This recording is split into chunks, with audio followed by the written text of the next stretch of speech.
This is Holding Court with Patrick McEnroe.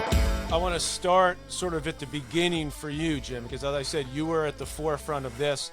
And interesting, as I was going back all the books you've written, and there's 18, there's a new one out just recently as well, which we'll get into. It was mental toughness. That was sort of the big phrase. I remember you were one of the first people in our world, the tennis world, to talk about it. How did that come about for you? And specifically how it related to the tennis world when you first got started. What the first book you wrote was what year? When did it come out? 1979, and then it was reissued in 1982. It was a mental toughness training for sport. And it was rejected by 19 publishers because they didn't know what the word mental toughness actually meant. It made no sense. And then my father said, he was a professional baseball player. And he said, it really makes sense to me. I'm going to publish 5,000 copies for you. And that was really hard for him because he really didn't have a whole lot of money. But it was kind of, just distributed amongst various people. And it became an unbelievable phenom worldwide bestseller to kind of launch this whole thing about mental toughness. And, it's been an evolutionary process for me. Mental toughness is not just mental, it's emotional, it's physical, and it's spiritual.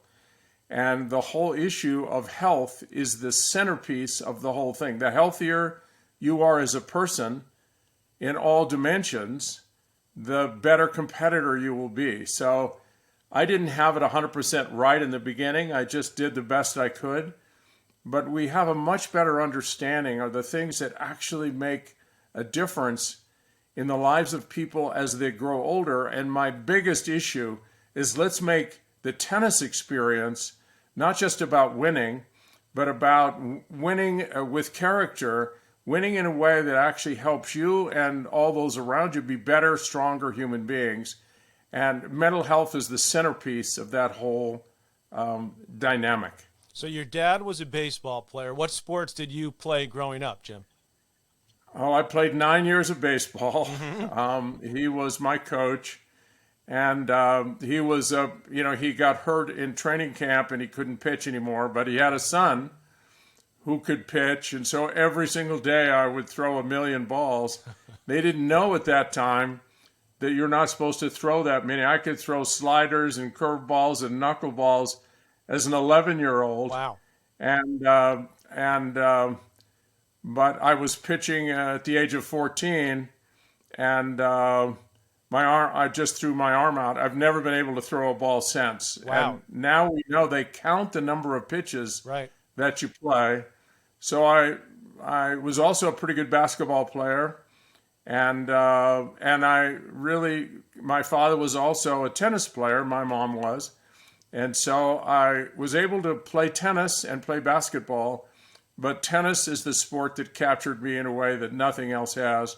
And I've had a love affair with tennis my whole life. And why did tennis capture you in a way that was different? I can't really explain it, but I have 16 members of my family, and I've given them the disease all across the whole spectrum.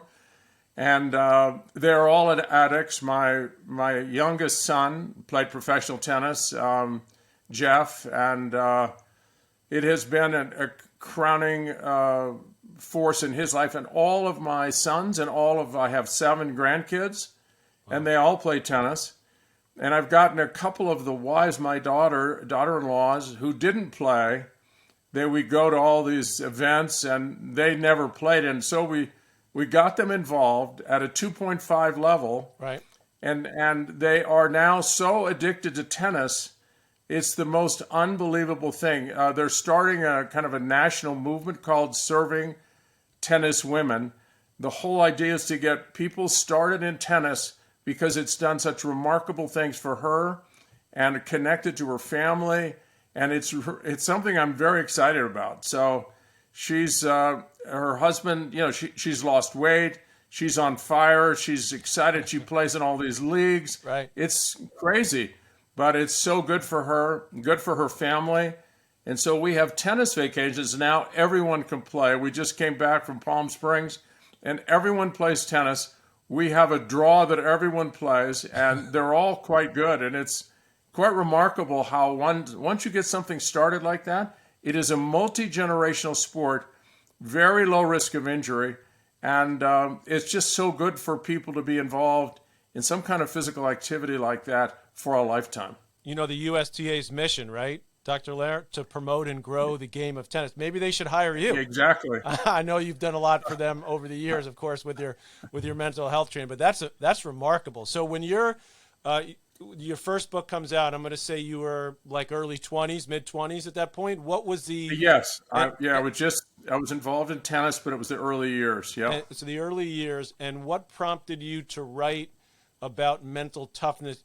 Was it just because you love tennis so much as a sport? Or was it grander than that? Was the way you felt you could connect? Well, with people? I got a late start in tennis, but I just fell in love with the sport, but I wasn't that successful as a young competitor. And I started looking for resources that would help me become a better, stronger competitor. Basketball, I was a very good competitor, but an individual sport like tennis was different, and I got nervous. I had all the issues there. Got frustrated, had a temper, all those things. And, I just started to reflect on the kinds of things that the person I wanted to be as a competitor. And at that time, there were a lot of great players. And, even today, someone like Roger Federer or even Carlos Alcaraz, they have this just incredible, kind of poise under stress. They can concentrate. They're able to, disconnect. The law of disengagement and detachment, so to speak.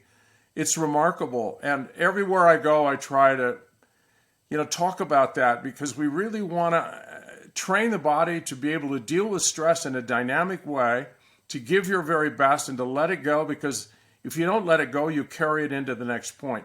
And I began to get that as a young player, and I started to become a much better competitor, and people wanted to know what I was doing, and then eventually I put it into writing, and it actually came out of my soul, because that's where I was.